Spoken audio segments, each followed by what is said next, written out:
안녕하십니까. JTV 저녁 뉴스입니다. 새만금 수질 개선에 2조 원을 넘게 썼지만 별다른 효과가 나타나지 않자 환경단체가 해수유통을 위한 용역을 발주하라고 제안했습니다. 그러나 전라북도는 새만금의 모든 개발이 해수유통이 아닌 담수화를 전제로 추진되는 만큼 해수유통은 어렵다고 맞섰습니다. 김철 기자입니다. 새만금의 중상류인 만경강입니다. 환경단체는 올해 초 수질을 측정한 결과 이곳의 화학적 산소 요구량 COD가 10ppm을 넘었다고 밝혔습니다. 6급수에 해당하는 이 수치는 물고기가 살 수 없을 정도로 오염됐다는 뜻입니다. 정부의 목표 수질인 4등급보다 훨씬 오염된 수치입니다. 전북의 환경단체들이 기자회견을 열고 새만금 해수유통을 위한 용역을 발주하라고 요구했습니다. 이들은 새만금 담수화를 전제로 수질 개선에 2조 5천억 원을 투자했지만 수질은 오히려 더 나빠졌다고 주장했습니다. 전라북도 정부는 이제라도 새만금호의 담수화를 위한 수질 개선 사업의 근본적인 한계를 겸허히 인정하고 해수유통으로 새만금 수질 관리 계획을 변경해야 한다. 전라북도는 그러나 해수유통이 불가능하다고 맞서고 있습니다. 해수유통을 하면 1억 4천만 톤의 농업용수 확보가 불가능하다는 겁니다.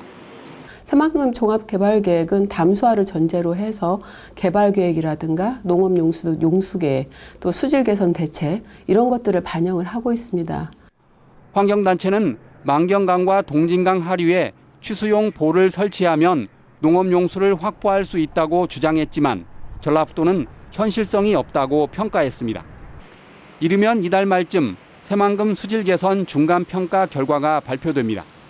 중간평가 결과 새만금의 목표 수질 달성이 가능하다고 발표되면 정부가 담수화를 강행할 것으로 예측되지만 목표 수질 달성이 힘들 거라는 결론이 나오면 해수유통 논란은 더 커질 것으로 보입니다. JTV 뉴스 김철우입니다. 새만금이 인구 30만 명을 수용하는 국제적인 경제 관광 도시로 육성됩니다.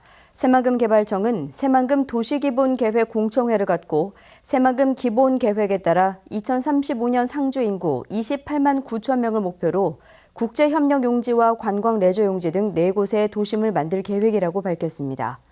주요 기반시설로는 6개 주요 간선도로와 3개 철도 노선, 수상터미널과 복합 환승센터 등을 건설하고 수변 공간과 외국인 병원 등을 지어 글로벌 자유무역 중심지로 만들 계획이라고 덧붙였습니다.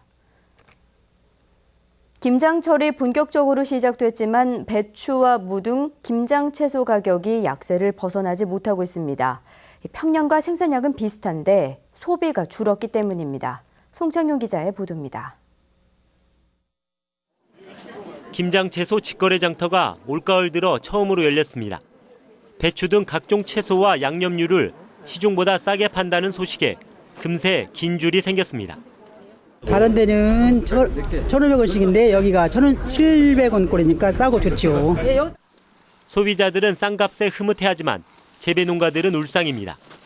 올해 전북의 김장 채소 생산량은 배추 17만 3천 톤, 무 7만 1천 톤으로 지난해보다 조금 줄었습니다.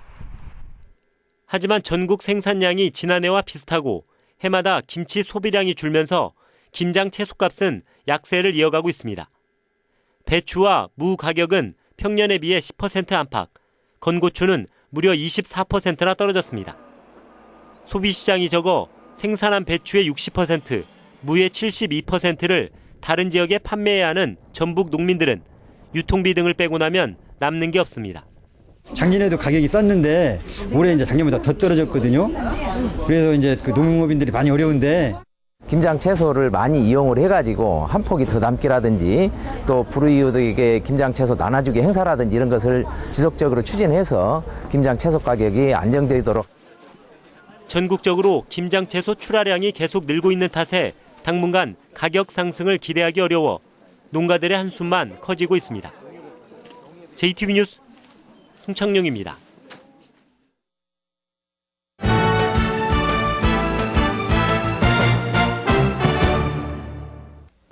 전북현대가 이번 주말 마지막 홈 경기에서 우승 축제를 하기 위해 4만 관중 모으기에 나섰습니다. 전라북도 축구협회 장배 축구대회가 막을 올렸습니다. 스포츠 소식 정원익 기자입니다. 전북현대가 이번 주말 성남과 마지막 홈 경기를 갖습니다. 우승 축제를 준비하고 있는 전북은 이번 경기를 위해 4만 관중 모으기에 나섰습니다.